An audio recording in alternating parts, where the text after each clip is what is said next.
Alright, I'm working on the second op here. So basically I'm taking this piece right here, and I know it's a little fuzzy, I'm not going to have it up here long enough, and turning it into this. Okay, so it fits into the hole on the end of this adapter, jig, whatever you want to call it, that holds it 30 thousandths off center. The roughing feed rate on the OD on the facing is 3. The OD turn is 6 with a final of 5, and then going around doing the radius at the end is a feed rate of 5. The RPMs on this is about 1450.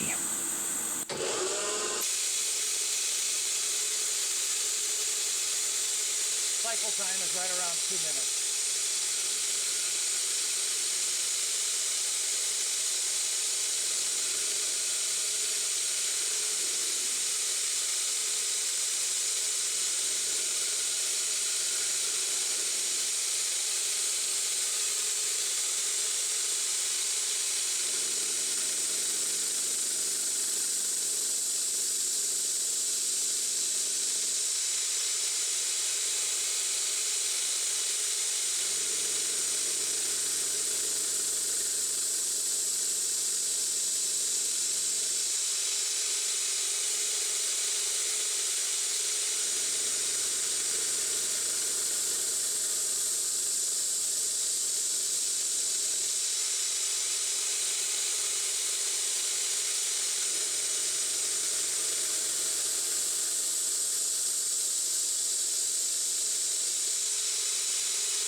And Mach set it up so that when it ran up to the left here, to that face, the shoulder, you know, it stopped 8 or 9 thou early, and then on the last cut, you know, it tried to face it all with that. And I found that it left a pretty good burr there, so I just set them all to stop at the same.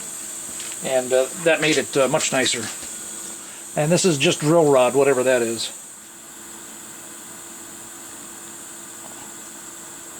I got no problem with that surface finish, especially considering I'm cutting threads over the top of it. Finally. Okay, now before I put the ramp on, let's see here. Okay, it's a little tight, and it's probably from where I scrubbed it on the thing there. So I'm gonna go put the ramp on it, and we'll test it again. So there's not much to this either. I've got this set at the RPM I want, which is maybe a little high, but just means I can feed a little faster. Now the set screw left a dimple there, which makes it real easy for me to just pop it in there with the dimple basically straight up and down. And then I hold the aluminum piece there that's got the angled notch cut in it.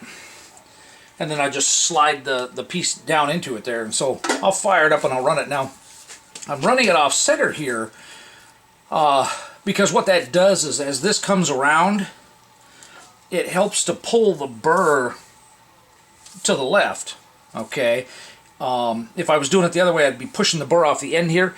And on the stainless ones, especially, they're kind of gummy, and it pushes the big burr over, and then it makes it twice as hard to get it off. So it's just easier to do it this way. I could run it right in the middle. Same thing, the burr just pushes. So having it cocked off to the side a little bit seems to help a little. We'll see if you get an idea what I'm talking about there.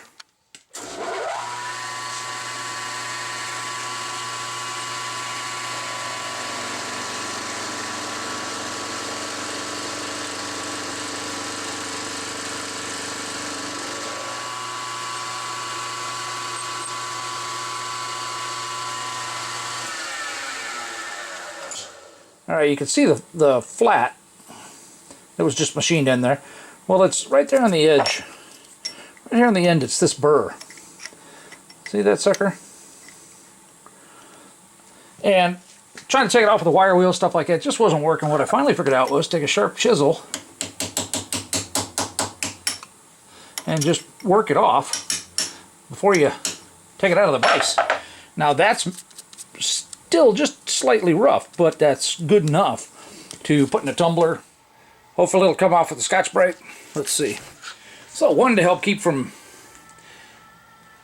catching my fingers, the heat, everything like that. I want to be able to spin it consistently for kind of surface finishing that. I'm chucking that lightly into the drill here because this is basically the final operation.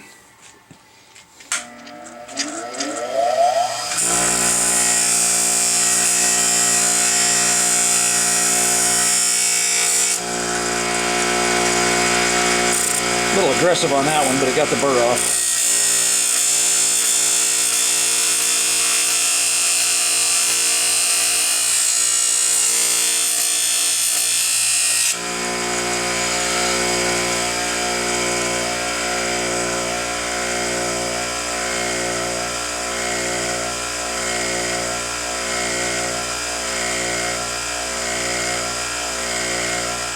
Now that I've pretty much got it finished, and it's a little on the warm side, I'm taking each one of them, and this is going to get kind of tedious with 100 of them, but I want to make sure that it slips through that hole there. I don't want to, the factory ones, you'd still have to do a little cleanup and everything sometimes. So I've made sure this hole was clean. One thing I did too was I used this bottle brush. It's a wire bottle brush from Harbor Freight, and you can run that in the hole, run it all the way through, and then pull it back out. Otherwise the bristles will bind right in the middle. So let's see, this is a factory one. Okay, and see, I'm still getting a little, so normally, there we go, there's a position it liked. And I've cleaned the hole out more than enough, so it's slight discrepancies in this. So when I find that on one of the ones I'm making, I just run it around on the Scotch-Brite wheel just a little bit more, and then when they slip in, then that's considered done. Well, what I'm doing this morning is I'm doing the final touches on the stainless steel cotter bolts, okay, that hold this fulcrum pin in. So let me hold the two side by side here. Alright, see the difference in where the taper ends? You know, out toward the end there? That is a very tiny amount. It's enough that if I put this in here, you can see how far that sticks out? Too far. I don't get enough on the other side for the threads. So I'm putting each one back in the mill and shaving a little more off. Whoop. And that is giving me another 3/16 of an inch through. So I'm almost done. I've only got a few more, and I figured I'd show that, but it's tedious, but they just won't work unless I do it, so I got to do it. Alright, here's the first one with the inadequate taper.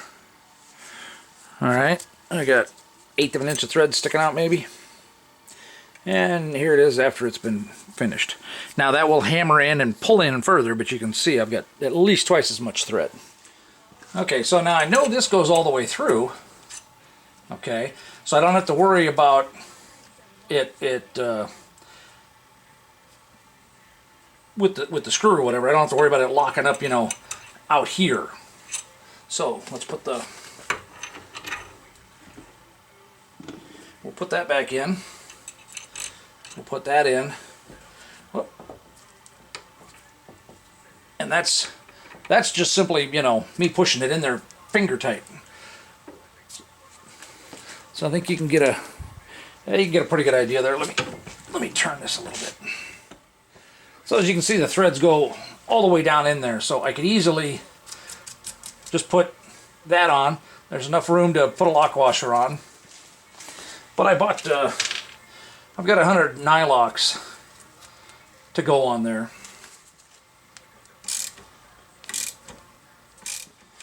Alright, that's definitely locked in there. Looks like there's still enough room for a washer in there too if wanted. So that's in a little further than I was hoping. So I may not, I may be a little less aggressive on the Scotch-Brite, and if they hang up just a little bit, you know, they can get tapped in or whatever, but I'm still perfectly happy with that. I may check this a little bit more and adjust it before I do the other 100, but overall I'm tickled pink. But I did snug it down pretty good. I didn't check the torque or anything like that. I suppose I might do that. So I wonder what it's going to take to get it out of there.